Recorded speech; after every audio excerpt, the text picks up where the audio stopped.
name is Elizabeth Melson, and I'm running for Virginia State District, Senate District 28. I'm a mom, I'm a farmer, I'm a small business owner, I'm a trauma-informed yoga instructor, and I'm a farm manager here at Off the Grid in Sperryville. Uh, Talking to Chuck Jackson today from Mad Rap Reporter and Green Journal, right? that's correct. Yeah. What life experiences will help you become a good state senator? Yeah, that's an interesting question. I think life experience is really important. I think that you don't have to, have former elected experience to run for office. That's part of the reason why I'm running. Is I want to inspire other regular people who have been through things to run also. So other women, other parents, other business owners. There's my rooster making his introduction. And I think my experience as a volunteer reform advocate it will really help me because I've been going down to the General Assembly for the last 6 or 7 sessions to either advocate for things to help the people or against things that would be harmful, policy that would be over-regulating to farmers. I've worked in election reform space, working towards policy for small farmers. I've served on Virginia Farmers Market Association Board and Virginia Hemp Coalition boards.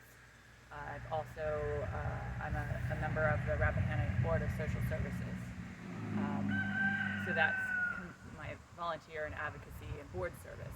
But I think other life experience, going through the criminal justice system, it's actually to my advantage because I have a look at what policy does to people, how people are impacted when they go through the corrections system, through the investigative and the court system, and how that can be improved for the better, how we can get better programming into the correction system so people actually have the opportunity to reform and get through their substance abuse issues. The social services, you were appointed by Rappahannock County Board of Supervisors last year? 2 years ago. 2 years ago now, Yeah, okay. yeah. And mental health is a big part of what's lacking in the criminal justice system. Absolutely. Talk a little bit about that. Yeah, so just across the board, the industry, both the correction industry and mental health, there's a lack of providers. So it's really challenging. I did the mental health first aid responder training, and I had friends that were directing me to people in need in the community who were going through active mental health challenge. And when I was trying to support that person, ongoing, said, what do you need right now? How can I help you? And that person experiencing the challenge said, I'm on Medicaid and I need, to be with a mental health provider, and the waiting lists are 3 months long. There's very few providers nearby that accept Medicaid, and she was looking, within the region, not just our county. So we've got to find a way to recruit people into mental health services, whether that's career changers or young people, getting them into the social service fields and the mental health fields early and interested in it early. The changes this year with the hemp laws in the state, after the state just a few years ago promoted everybody to grow hemp, and you all grow hemp. At least, do you still grow hemp We here? don't still grow hemp Right. because of those laws.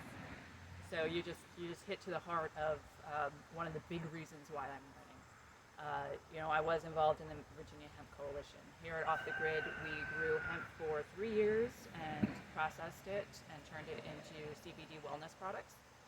And Virginia has now gone more restrictive in regulation than federal law. And we're seeing, as of July 1st, we're seeing Virginia hemp businesses leave the state. And these were small farmers. They were mom and pop shops on Main Street. They can't keep up. They can't keep up with the regulation. They can't risk the penalties for non-compliance. And they're going to DC, they're going to North Carolina, or they're just going out of business. And that's really opposed to what Governor Youngkin is saying about businesses, right? He's trying to promote business in Virginia. He's trying to make the regulatory environment friendly to businesses. But this is the one area where it's gone the other way. And we fought this bill. We fought it last year. We fought it in a special session. We were literally standing on the stairs of the Virginia Capitol meeting with legislators, and really receptive legislators that were like, what do you want? How can we help? And we said, we want this bill stopped. And they stopped it that day, but then they went back through budget session, and they made some regulations through the budget, which isn't legislation, that the people don't have the input. And then, they solidified that this past General Assembly session, despite, large opposition from farmers and people and consumers. So, that's an area that we really need to work on. And I think that the state is going to see some civil action on that. So, stay tuned. Speaking of the state, this is August the 19th? 19th? I believe. We're doing this interview on August the 19th. General Assembly was supposed to have a approved budget by June 30th. Yeah. That's required by state law. The only saving grace is this is the second year of the biennial, and so they technically have the budget from last year that they're using right now. Right. If you get elected as our state senator, what will you do to try to alleviate so this doesn't happen again? We're in a surplus, right? I mean, there's no reason why we can't work together and figure out how to spend that surplus money. Our schools aren't funded yet. There's opportunities we could legalize the recreational cannabis and create even more revenue. And, look at states like Colorado. They've funded their schools. They have programs for mental health. They have programs for substance abuse disorder. We could be doing more. I would encourage, bipartisan cooperation. We talked about it before we started filming. As an independent, I want to be that bridge between the Republicans and the Democrats. I have the flexibility to move among different members of the party and find where we align and find where we have agreement. And I think that's just as important in the budget process as it is in proposing and passing or failing legislation. We've also talked previously in your previous work and political work. You align as a Republican. Do I align as a Republican? Yeah. No, I am an independent. Okay. I think there's areas of agreement with Republicans and there's areas of agreement with Democrats. Okay. But I truly am an independent. Okay. And I find that because I will be invited to a Democratic event and I'll be invited to a Republican event. And sometimes that solidifies that, I really am just an independent. Okay. But I think that if anybody criticizes my campaign, it might be a highly partisan person pointing fingers and saying, no, she's actually the other party, and the other party saying the same thing. So I'm an independent. And I've worked cross-partisan coalitions on reform issues. So I have contacts in all of the parties.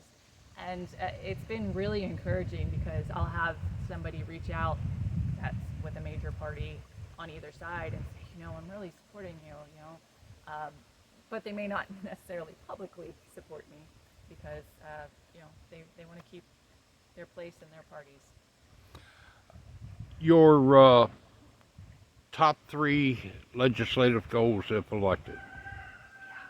So it keeps growing as I get, feedback from the voters in the district. It keeps growing, and it changes based on things that happened recently.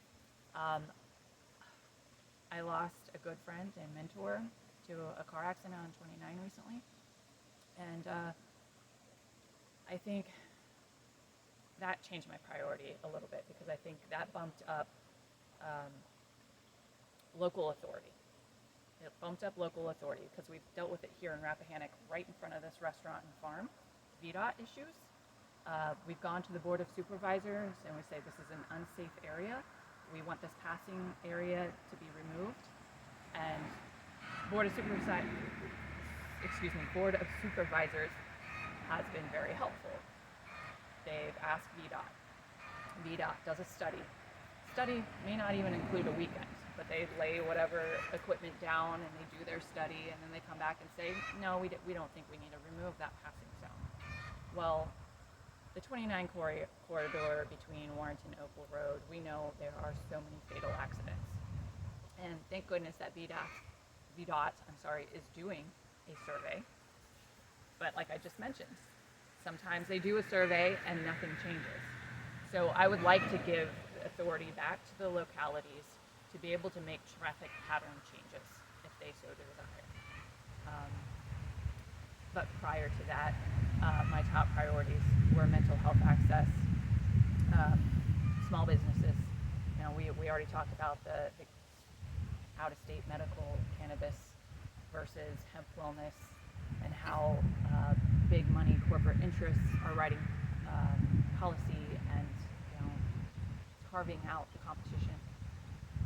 And I mean, you can look at VPAP, you can look at the donors, you can see who's giving to both sides of the aisle and both chambers, and how that plays out in policy making.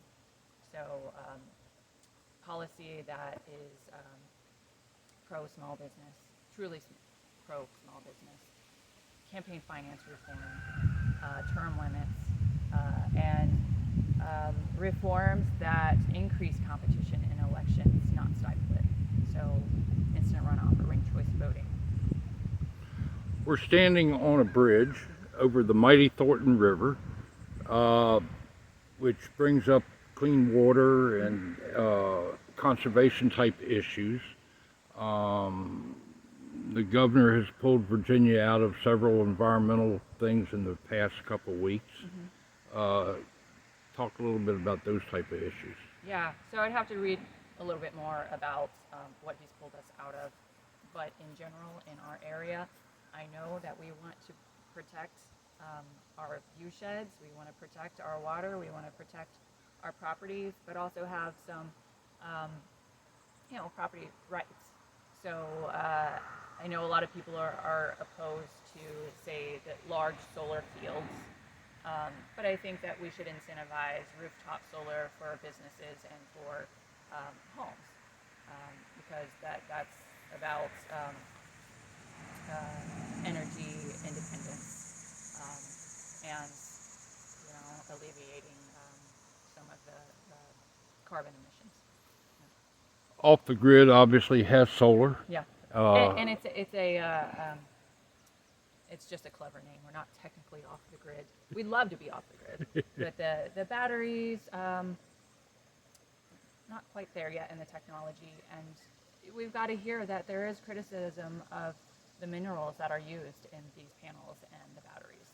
So I would love to see some investment in emerging technologies. I'm going to bring it back to hemp. There's a company that's working to use hemp fiber to make the batteries and the solar panels. And if we could invest in more of that, we can make clean energy even cleaner. So, looking at creative solutions. Well, thank you very much. Yeah. Appreciate it.